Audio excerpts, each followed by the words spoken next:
Vamos comenzando para que no se nos haga excesivamente tarde. Espero no aburriros demasiado.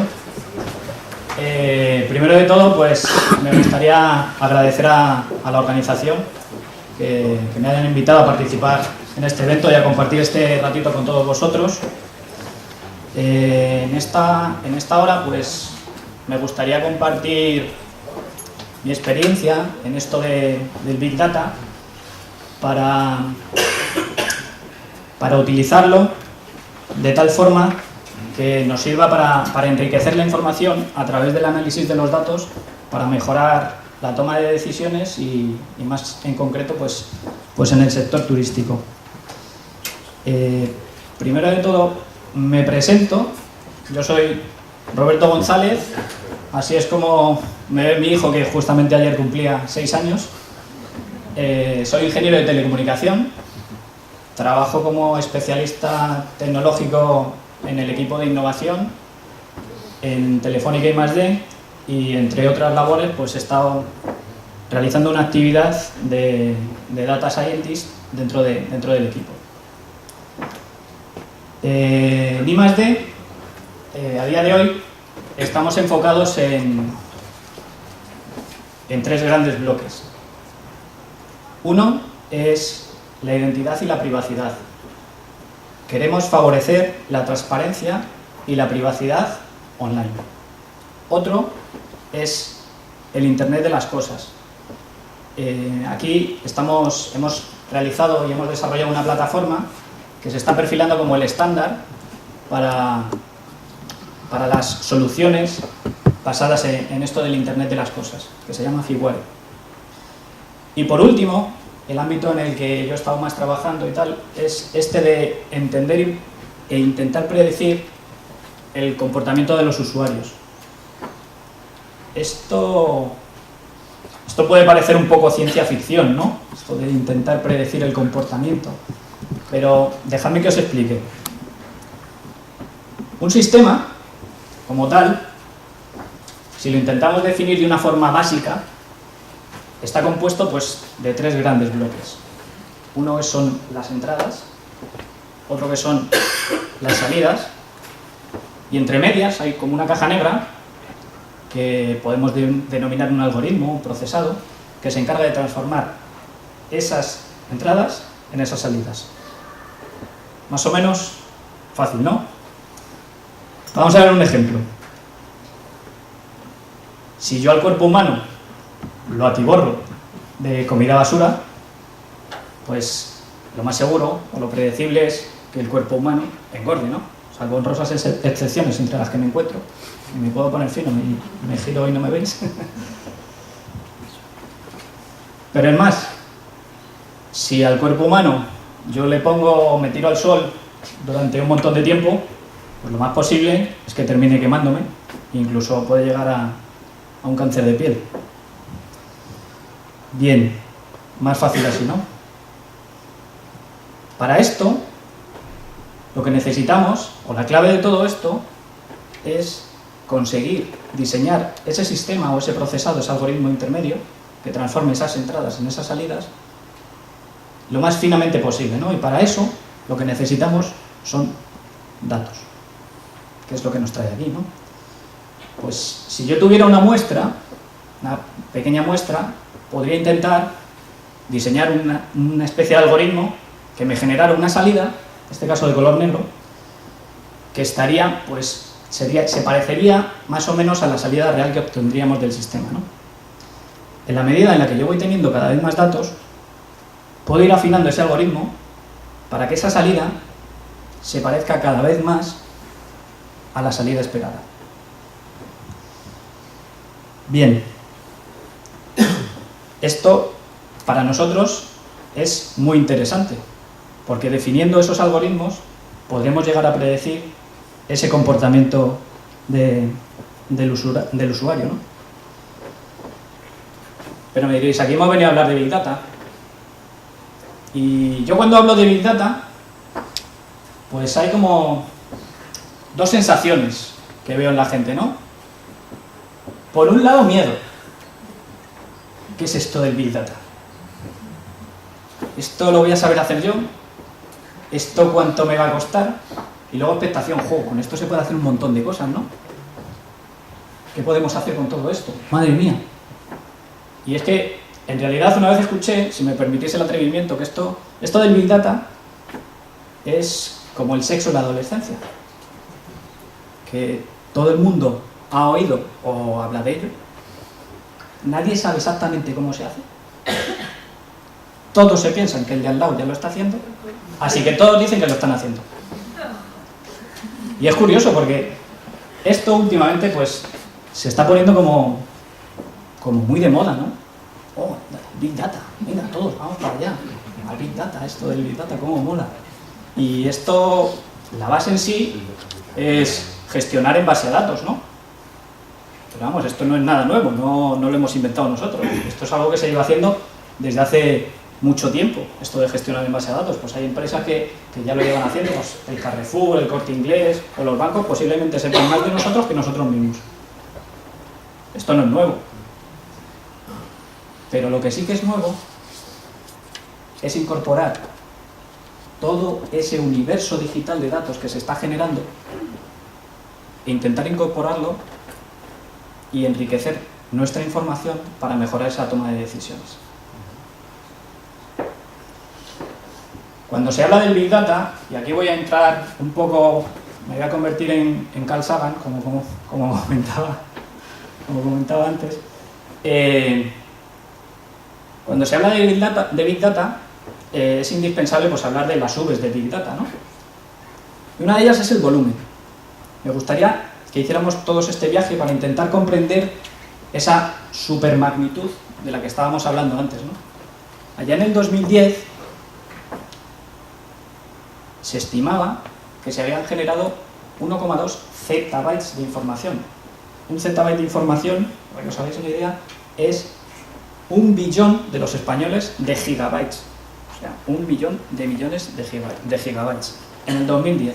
Pero es que en el 2014 esa información ya se ha multiplicado por 4, o casi por 4.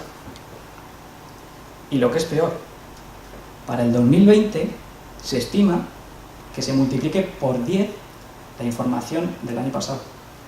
Esto es una pasada de información. Por poner un símil, si cogiéramos un iPad, estos de los finitos, de 128 gigas, o una serie de iPads, y los pusiéramos en una pila, en una torre, la altura que alcanzaría sería equivalente a recorrer la distancia entre la Tierra y la Luna 6,6 veces. A mí esto, perdóname la expresión, me acojona un poco. Es una pasada. Pero no solo eso, porque aparte, estos datos se están generando a una velocidad brutal. Cada minuto se envían aproximadamente unos 300.000 tweets. Se mandan más de 100.000 fotos por Snapchat. Y lo que hablábamos antes del vídeo, se suben unas 72 horas de vídeo. Yo me he molestado en hacer unos cálculos también, y si quisiéramos ver todo el vídeo que se sube a YouTube, solo a YouTube, en un día, tendríamos que estar delante del televisor 12 años, cada uno de nosotros. Un día de YouTube, 12 años de mi vida. Por si fuera poco, la información que se genera cada 2 días es equivalente a la información que ha generado la humanidad desde el principio de los tiempos hasta el 2003. Cada 2 días. Esta velocidad a la que se genera esta información es brutal. Y estos son datos del 2010. Hay algunos que en el 2014 hablan de que es cada 10 minutos. No os asustéis. La tercera V es la variedad.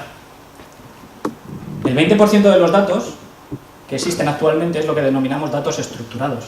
Son datos perfectamente clasificados en sus bases de datos, catalogados, pero es que el 80% restante son datos que denominamos no estructurados. Datos como tweets, datos como vídeos, como fotos o como comentarios en blogs. en foros, información de sensores. Toda esta información, a día de hoy, es muy difícil de catalogar y de estructurar, pero también está ahí y también se puede hacer uso de ella. Aparte de estas 3 Vs, hay otras 2 que a mí me gusta comentar también, y una de ellas es la veracidad. Ojo con los datos. Según las encuestas, 1 de cada 3 líderes no confía en los datos de que dispone para tomar decisiones. Y es más, el 27% de las personas que contestan una encuesta no tienen claro la cantidad de las respuestas de esa encuesta que son imprecisas. Y por último, para mí el más importante es el valor. Los datos son muy interesantes, pero a veces nos pueden desviar y desenfocarnos verdaderamente de nuestro objetivo. Y es difícil separar la señal del ruido y encontrar esa pepita de oro dentro de todo ese fango que hay alrededor, ¿no?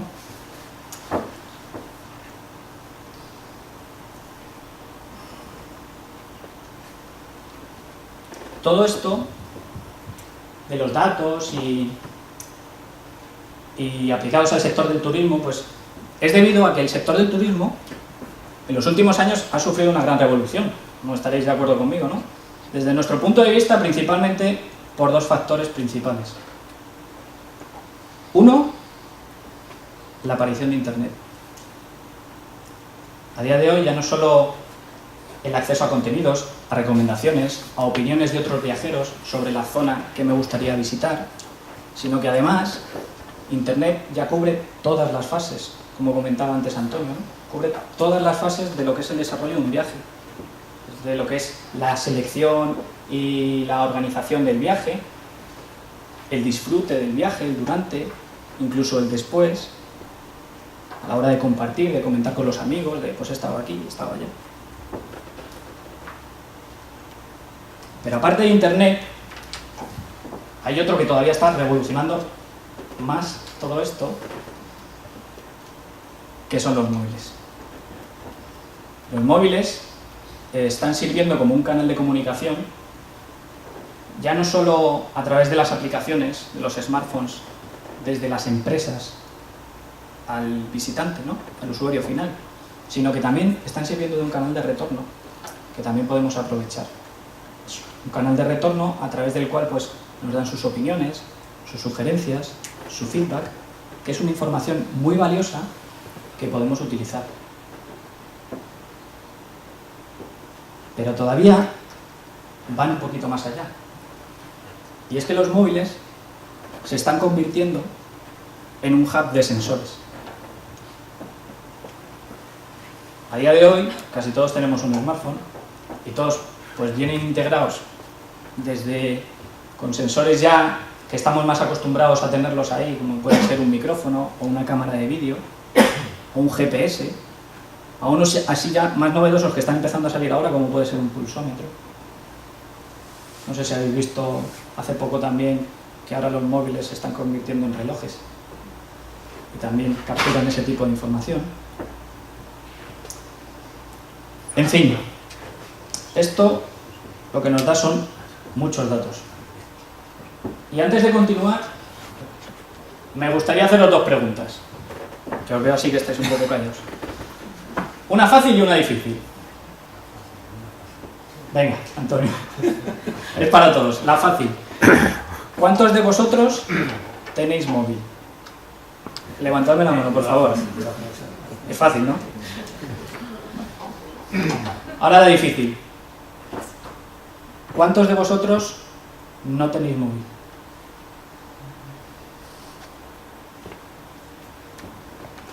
Es curioso.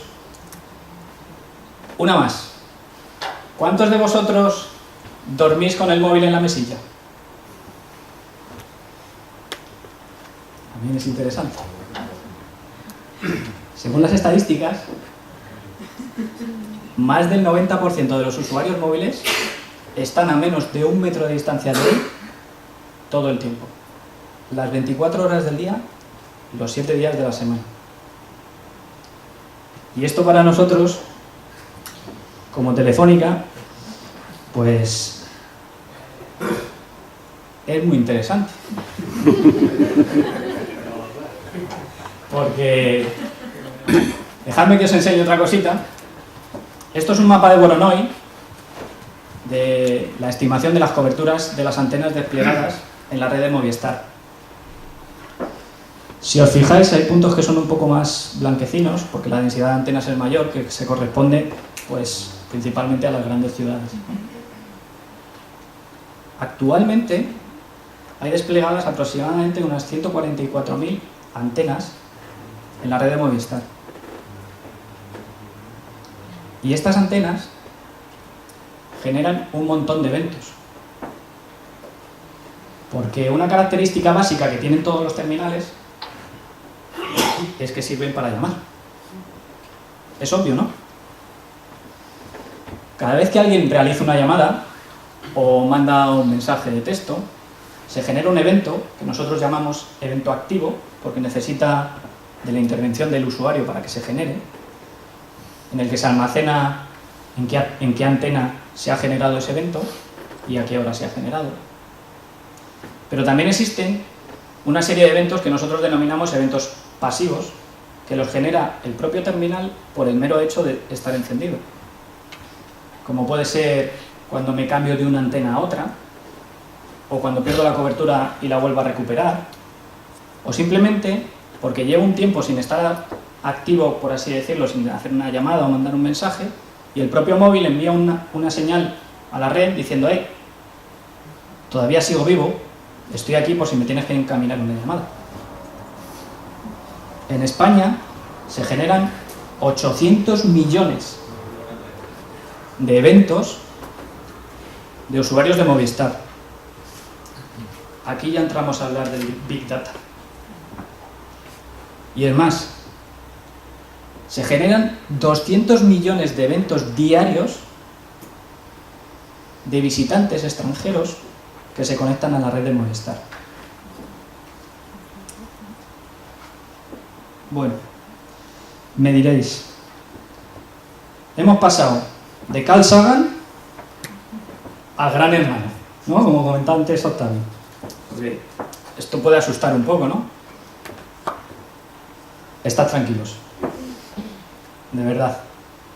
Todos estos datos sufren un proceso bastante estricto para cumplir con la Ley de Protección de Datos, que seguro que luego tenemos un súper debate acerca de esto. Son 3 pasos. Uno es la anonimización. El identificador de usuario, el número de teléfono en el móvil, se cambia completamente a través de un proceso que es irreversible, de tal manera que yo, como tratador de datos, no puedo saber a quién pertenece ese número de móvil. ¿Vale? Si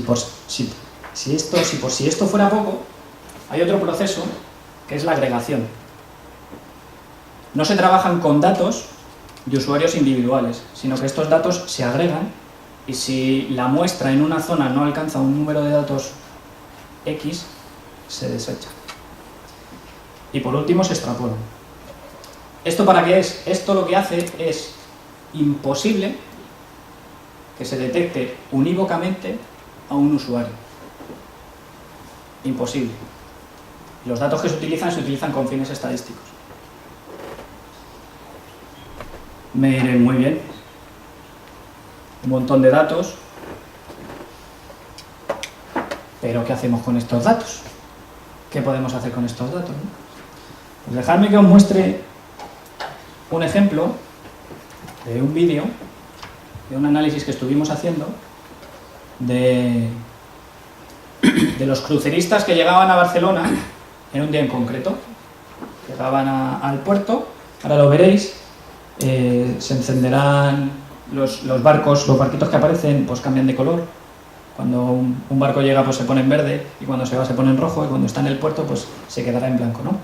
Entonces hicimos un análisis durante todo el día de qué es lo que pasaba cuando esos cruceristas llegaban a la ciudad, por dónde iban y cuál era las zonas que más visitaban, ¿no?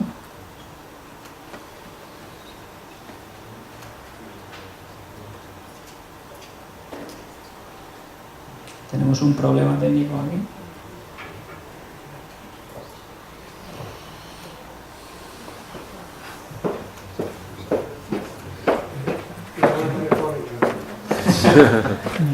Es lo que tiene.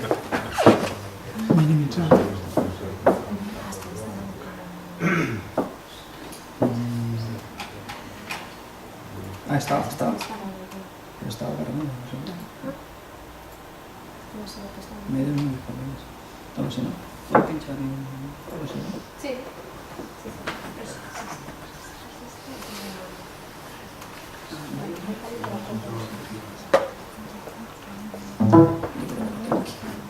A grandes problemas, grandes soluciones.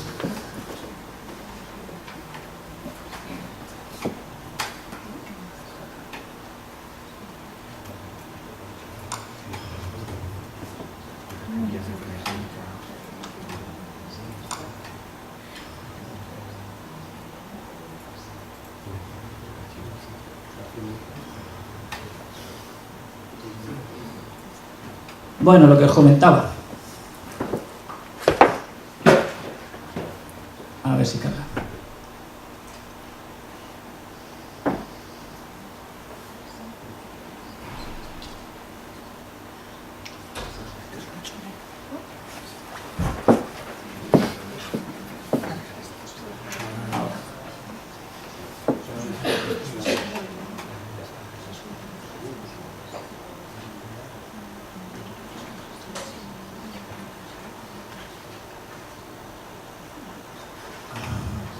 Bueno, ahora parece que sí que va. Como os comentaba, este es un vídeo en el que se muestra pues cómo la llegada de cruceristas al puerto pues genera impacto en la ciudad. Como vemos, pues hay zonas que ahora ya no se ven.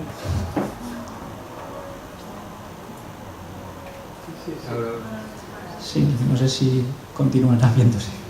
Pero bueno, para que os hagáis una idea, ¿no? Se analizó pues, el impacto de esos visitantes durante un día, ¿no? Pues cómo impactaban y qué zonas eran las más visitadas de la ciudad. Pues hay zonas como el barrio gótico o como el Parque Güell. Y lo curioso de todo esto es que cuando hicimos este análisis surgió una cosa bastante interesante, y es que era que el 30% de los cruceristas se quedaban siempre o en la zona del puerto o incluso no bajaban del barco. ¿Puede ser esto una oportunidad para el sector turístico? Nosotros pensamos que sí. Sigo. Aparte de este análisis, que muestra un poco el movimiento o el impacto en la ciudad de los visitantes que vienen en crucero, también podemos añadir un nivel más de filtrado y decir, vale, esto de los cruceristas está muy bien, pero ¿y si yo quiero saber exactamente qué es lo que hacen los que vienen de Francia? Pues también podemos saberlo. Podemos saber cuáles son los lugares más visitados por los turistas franceses y su impacto en la ciudad de Barcelona, por ejemplo, por la mañana. O qué hacen por la noche. Y si los quiero comparar con otro país, por ejemplo los italianos, ¿qué hacen los italianos por la mañana? ¿O qué hacen los italianos por la noche? Estos parece que son un poco más fiesteros, que hay un poco más de marcha en la zona del puerto. Incluso más allá de esto, también podríamos hacer un análisis secuencial de qué es lo que hacen cierto tipo de turistas o cierto tipo de visitantes cuando visitan la ciudad, ¿no? En este caso, os lo pongo desde el otro lado, porque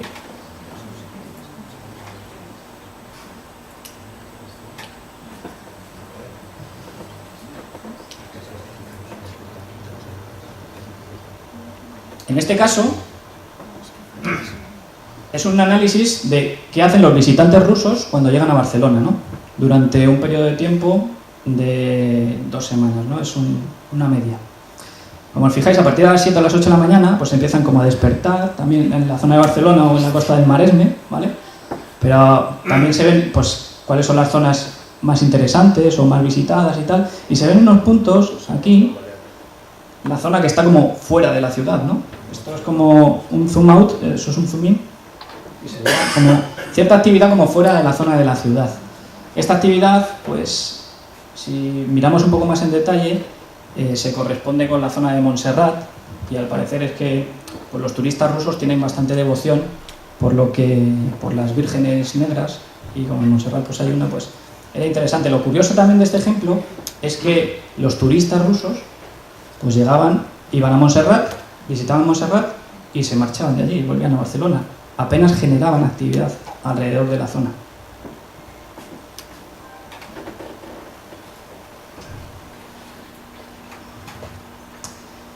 En definitiva,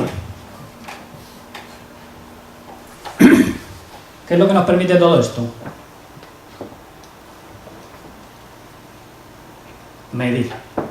Básicamente medir. Estos son datos. Puedo medir cuántos turistas franceses vienen o cuántos turistas rusos vienen, por dónde vienen, cómo vienen, a dónde se van, cuáles son los puntos de fuga, cuáles son los puntos de tracción, ¿no? En definitiva, pues muchas medidas. Pero esto del Big Data, como tal, aquí es cuando ya empezamos en el mundo del terror, esto no vale para nada. Y me diréis, menudo tío chapa, que lleva aquí media hora contándonos una historia y ahora nos dice que no vale para nada. Pues no vale para nada sin las preguntas adecuadas. Decía Jenny Roca que no tiene más respuestas el que tiene más datos, sino el que sabe hacer las preguntas adecuadas, mejores preguntas. Y contaba en una entrevista una anécdota y un ejemplo que era cuando él trabajaba de arqueólogo, trabajaba con un montón de paleontólogos, ¿no? Entonces encontraron un cráneo de un homínido y los paleontólogos pues eran un poco como los frikis, estos informáticos que se dedican ahí a inspeccionar los datos y tal, y todo lo medían.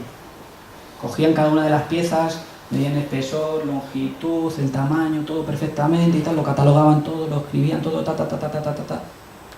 Muchos datos, poca información. Hasta que de repente uno llegó y dijo, pero vamos a ver, ¿este cráneo es de un herbívoro o es de un carnívoro? Y dijeron, anda. Entonces se dieron cuenta que lo interesante para saber eso era medir el ángulo de desgaste de los molares, que da la casualidad que encima no estaba medido. ¿A qué quiero llegar? Esto de los datos, de verdad, es muy importante, pero sin las preguntas adecuadas no vamos a ir a ningún lado. Si hay algo que me gustaría que recordarais de este ratito, es eso, que esto va de hacer preguntas. Hace un tiempo, desde Telefónica I+D, nos empezamos a hacer una serie de preguntas y empezamos a pensar si estos datos de aproximación de geolocalización que teníamos de los usuarios podían servir para algo y podían contestar a preguntas concretas del sector turístico. Hicimos un estudio hay una web que creo que no se ve. Hicimos un estudio junto con Roca Salvatella en el que mezclamos datos de la red de Movistar y datos de gasto de tarjeta de crédito del BBVA, porque las preguntas son muy importantes, pero ojo, sin datos tampoco hay respuestas, ¿vale? En este estudio se analizaron una serie de variables, como pueden ser las visitas, y a ver, no quiero que toméis como este estudio como palabra de Dios, porque el análisis y el estudio fue solo durante 2 semanas, el periodo de análisis es muy corto como para tomar conclusiones, Pero sí que es una muestra de las capacidades y de qué cosas se pueden hacer con este tipo de datos, ¿no? No son las visitas, aquí pues aparecen cosas curiosas como que, pues por ejemplo, los argentinos y los brasileños preferían más Madrid frente a los países nórdicos que parece que preferían más Barcelona. Otra cosa que se midió es la estancia media y parece que pues en Barcelona era un poquito más que en Madrid. Otra cosa era el alojamiento, en qué zonas se suelen alojar, ¿no?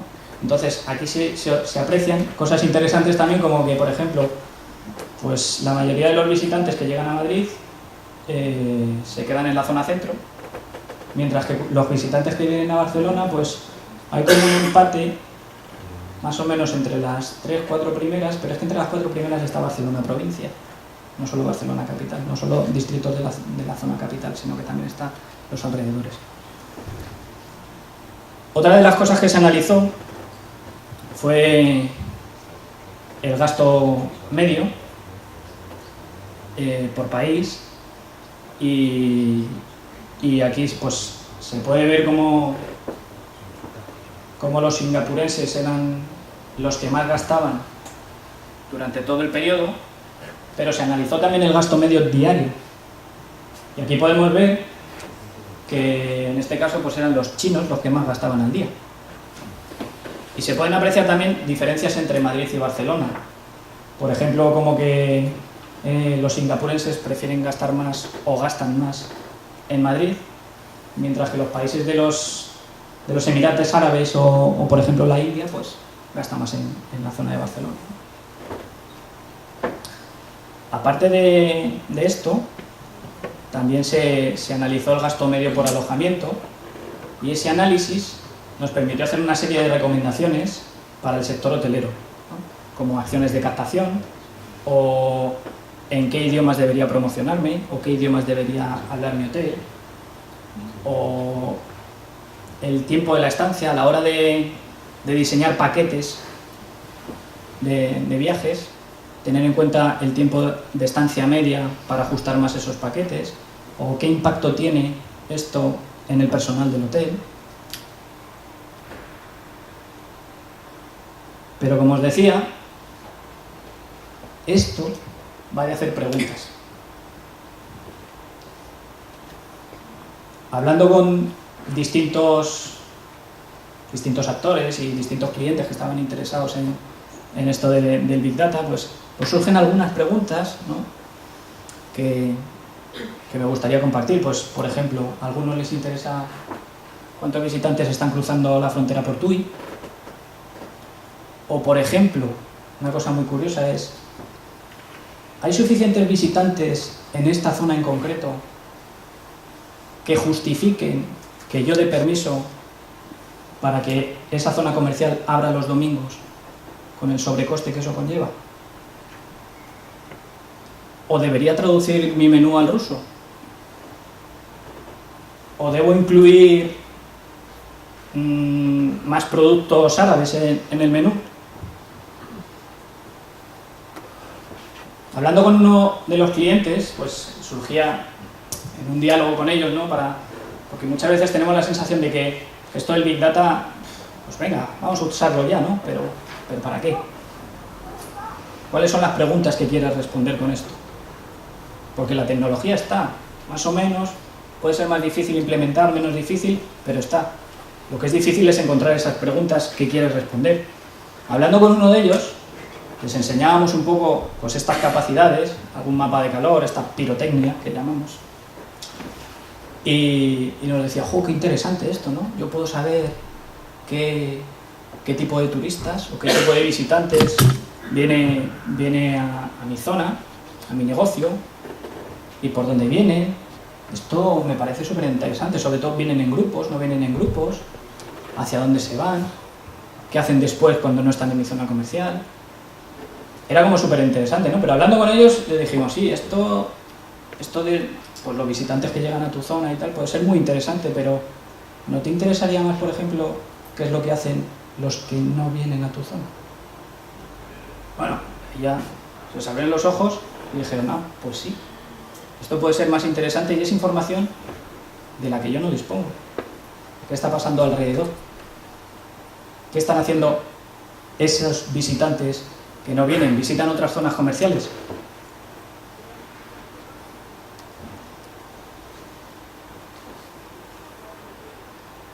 En definitiva, esto va a hacer preguntas. Cuando he empezado, os he dicho que esto del Big Data daba un poco de miedo, ¿no? Y me gustaría acabar contándoos una historia de miedo. Y es una historia de Brujas. Brujas es una ciudad belga que fue fundada por los vikingos allá en el siglo IX,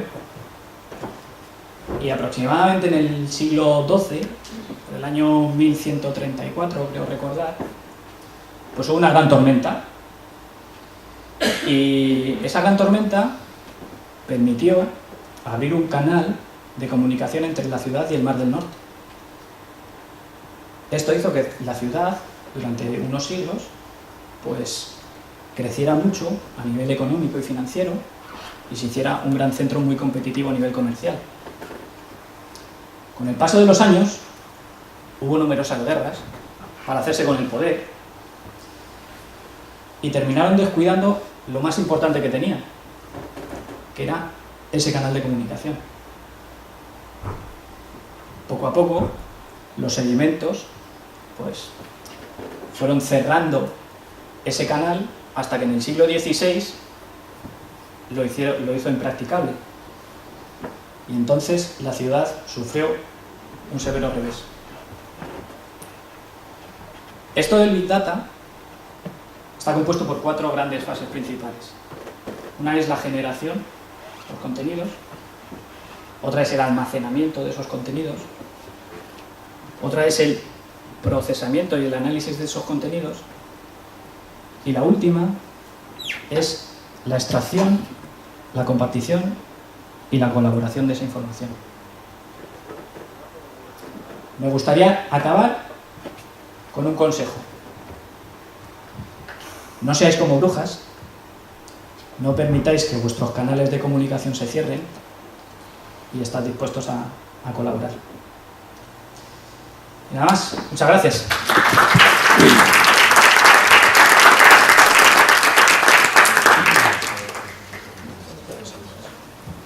¿Tenemos turno para alguna preguntilla?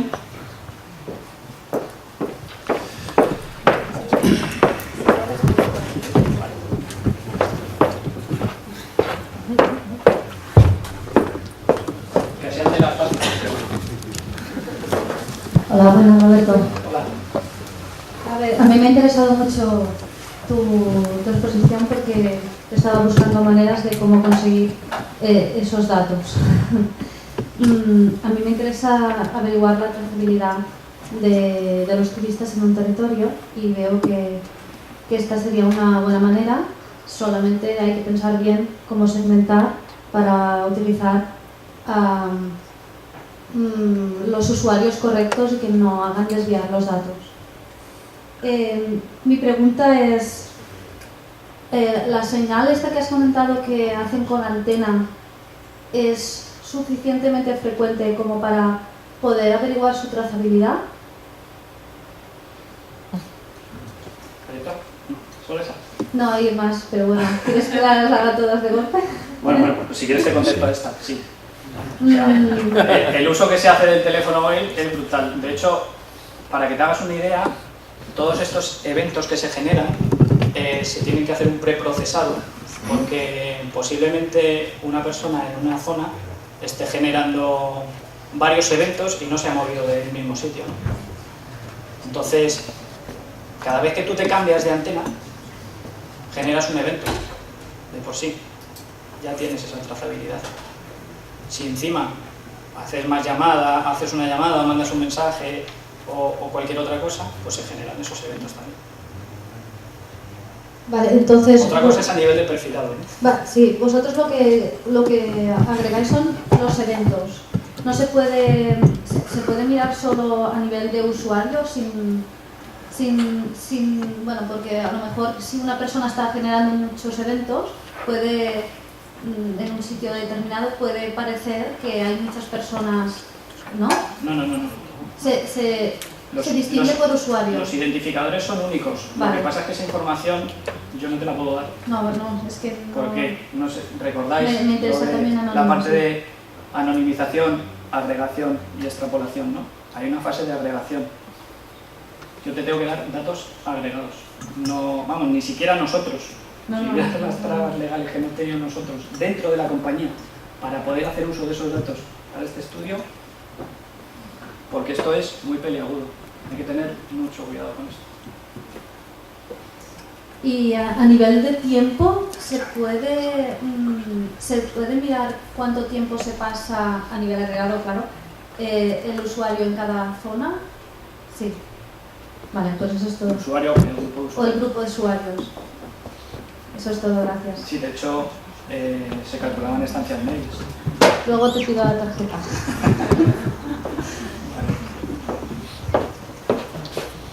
Bon dia, gràcies Roberto per aquesta magnífica presentació. Com que ens ha estimulat, en castellano, perdón, como que nos ha estimulado a hacer cuestiones, ¿no? Preguntas, pues preguntem. La primera es ¿cuánto cuesta? Es decir, creo que se está concentrando un gran volumen de Big Data en muy pocos, y en muy pocos que en la mayoría son empresas privadas grandes, ¿no?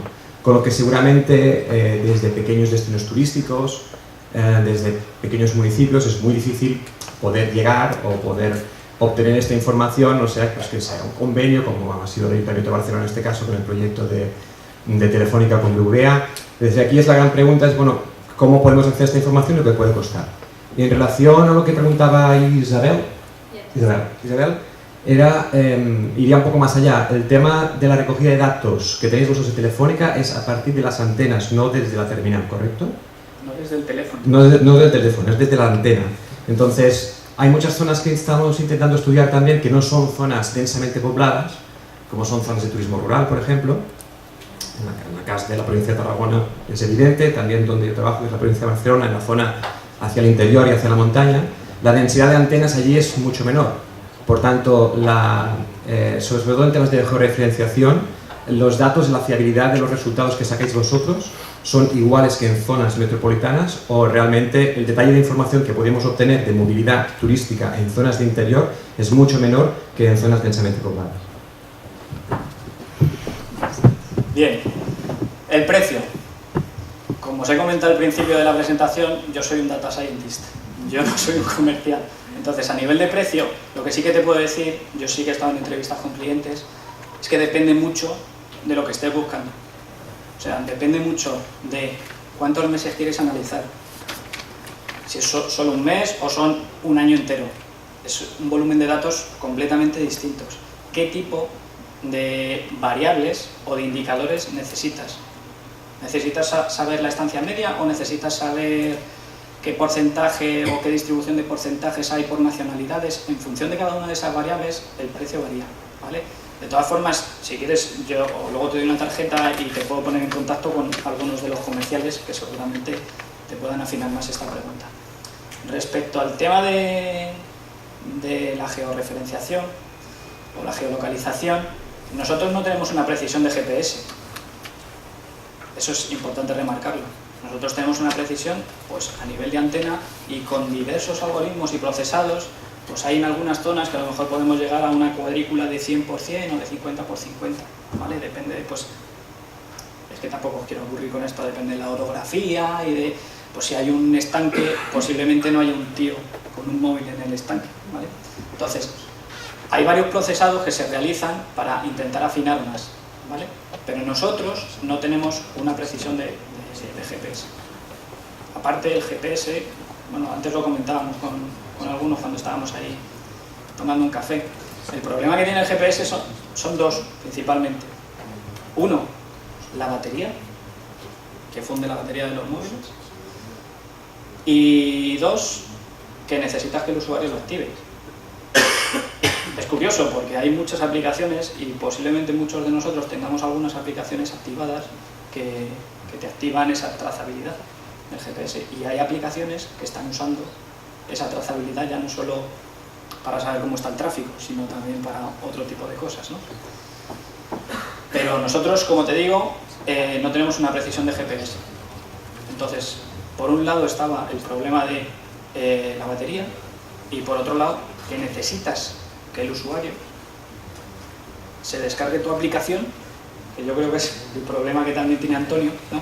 Que necesitas que la gente se descargue esas aplicaciones y que las use para poder generar esos datos.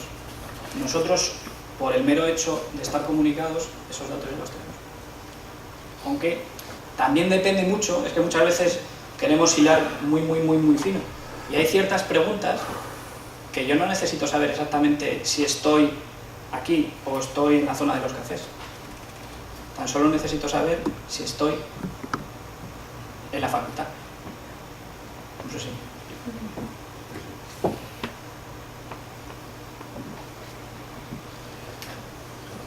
Bueno, en la misma línea de Damián, entonces esto aquí no se podría aplicar, entiendo, ¿no? Esto en Tarragona, porque entiendo que aquí en Vilaseca solo habrá una antena y no podrás saber que estamos en la universidad o estamos al otro lado del municipio. No en sé. Barcelona sí, pero aquí... No sé exactamente la densidad de antenas que hay aquí, ¿vale? No te puedo contestar, pero posiblemente haya más de una. Bueno, pero seguramente no se podría llegar a precisar tanto como hay en Barcelona, ¿no? Entiendo que... A nivel de localización no.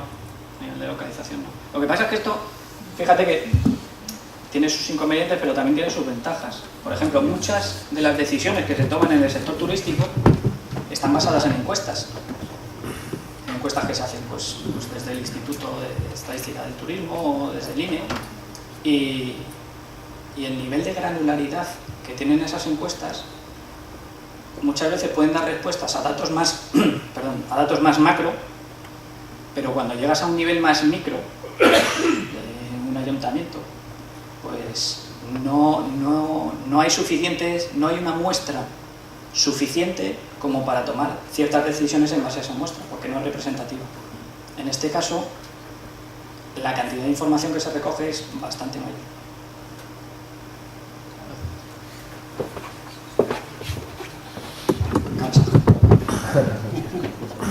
No, Roberto, yo quería preguntarte qué tipo de información de caracterización sociodemográfica, más allá del origen, recogéis, si es que hay algo más allá del origen. Y en cuanto a esa distinción que ya anunciabas, ¿no?, de nacionalidades, etcétera, si a nivel luego español te permite conocer si el usuario es de una zona u otra o eso no. A ver, el estudio que os he presentado, no sé si lo he llegado, creo que lo he comentado, está basado en datos de roaming, en datos de visitantes extranjeros que llegan a España, ¿vale? También existen datos de usuarios nacionales. Yo no he trabajado con esos datos de usuarios nacionales, pero sí que sé, hay una herramienta dentro de la casa de detalle, hay un producto que sí que trabaja con datos nacionales y sí que puede llegar a un nivel de detalle pues, de código postal. Un poco más en detalle de qué zona exactamente, no solo del país del que te viene. A nivel de segmentación, los datos que tenemos internos, o sea, de usuarios de Movistar, pues son bastante mayores. Hay algunos que se pueden utilizar, hay otros que no. Pero comparándolo con los datos de roaming, pues sabemos poquita cosa. Sabemos básicamente pues de qué país, qué operador es, pero no tenemos tanta información como la información de los usuarios de Movistar en España. Y como mínimo a nivel español es así, que aunque sea de forma agregada la proporcionáis, si se fija. Que como mínimo a nivel español, decía, esa información más detallada en cuanto al perfil, ¿no?, del usuario, la comercializáis. No sé exactamente cuál es la información que se comercializa, pero sí que, te puedo poner en contacto con los comerciales del producto este y sé que por lo menos la zona de código postal, porque sí que calculan pues para el sector de retail o para el sector del transporte, pues en el retail, por ejemplo, si quieres saber exactamente cuál es la zona que más te interesa para montar tu centro comercial o para poner un hotel, pues sí que puedes saber exactamente de qué zonas a nivel de código postal pues viene la gente hacia allá, o si quieres lanzar una campaña de marketing, por ejemplo.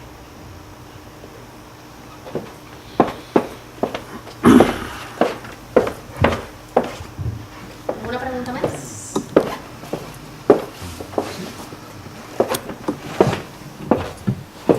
cualquier caso, lo que observo es que vosotros podéis dar datos siempre descriptivos de qué es lo que hace la gente, pero no habéis profundizado nunca en el por qué hacen lo que hacen. ¿No me equivoco? A día de hoy sabemos qué es lo que hace o por dónde se mueve, no exactamente qué es lo que hace la gente a nivel agregado. Pero como comentaba al principio, la idea también es un poquito avanzar en ese conocimiento más en detalle de lo que, del cliente e intentar interpretar por qué hace esas cosas, ¿no? Que sería la palaciar, porque si yo sé exactamente que un usuario va a una zona por un motivo determinado, pues... Pero con estas herramientas estrictamente técnicas, ¿cómo llegaréis a ese punto? Si no le preguntéis al propio cliente... Cruzando datos. O sea, estos datos son interesantes, pero no dejan de ser unos datos. Ajá. Hay muchos más datos. Datos de comportamiento, intuyo, ¿no? De comportamiento en otros ámbitos. Claro. Incluso, pues, bueno, aquí os he mostrado un ejemplo, el de las tarjetas de crédito. Porque aparte de, en este análisis no se entró mucho en detalle, pero la información que teníamos de las tarjetas llegaba incluso más en detalle a nivel de qué tipo de gasto se hacía. Pues si era gasto en alojamiento, o era gasto en artículos de lujo, o era gasto en restauración. O sea, había una serie de grupos a partir de los cuales pues, se podía analizar también. Digamos, en este estudio en concreto no llegamos a tanto detalle.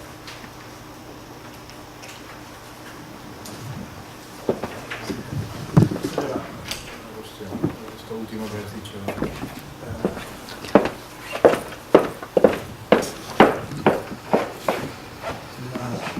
Cuando dices cruzando datos, si hay anonimización, O sea, es cruzáis datos agregados. datos agregados y estadísticos. Con lo cual, bueno, es importante también decirlo, que son datos agregados, es decir, no estáis cruzando información proveniente del mismo sujeto. Yo no puedo saber Para, que o sea, un individuo con el teléfono móvil A tiene la tarjeta de crédito B. Ahí está, esta es una primera cuestión, que tiene sus pros y sus contras, pero bueno, esto es un primer elemento. Y la segunda cuestión, ya que hablas de cruzar datos, y tomando, creo que era la última diapositiva de Antonio, o si no la última, disculparás, la penúltima o no sé cuál era, que decía Big Data, Open Data. Y el tema del Open Data, ¿cómo lo llevamos? Porque para cruzar datos necesitamos abrir los datos. Entonces, me imagino que a vosotros sería muy interesante que esos datos estuvieran en vuestro sistema, etcétera. Y esto, ¿hay alguna...? Me está preguntando que si vamos a abrir esos datos. No, yo solo estoy comentando si hay alguna... ¿Cómo lo veis? ¿Cómo veis estas cosas, no? Sí, A ver, una cosa es que sea gratis, que sea abierto, por lo menos que sea abierto. Otra cosa es que sean gratis. O sea, si son gratis mejor, a ver si nos entendemos, pero, o sea, por lo menos para los que no estamos en Telefónica, pero por lo menos abiertos, ¿no? Es decir, que esos datos los puedas introducir en otro sistema precisamente para cruzarlos, ¿no? Porque al fin y al cabo, bueno, no sé, ¿cómo lo lleváis este tema? Como comentaba Antonio, y como me imagino que coincidirás conmigo, estos 800 millones de eventos de teléfonos españoles y 200 millones de eventos de roamers que se almacenan y se generan cada día, pues procesarlos y almacenarlos y todo eso también supone un coste, y esos análisis y tal para la compañía también supone un coste. Entonces, a día de hoy se busca un poco, por lo menos, compensar esos costes que existen. Si llegará un momento en el que decidan hacer Open Data y darlo gratuitamente, me imagino que dependerá también del nivel de granularidad al que quieras llegar, nivel de detalle al que quieras llegar. Eso es algo que no depende de mí, porque ya te digo, yo soy un data scientist, y a nivel estratégico, a día de hoy lo veo complicado.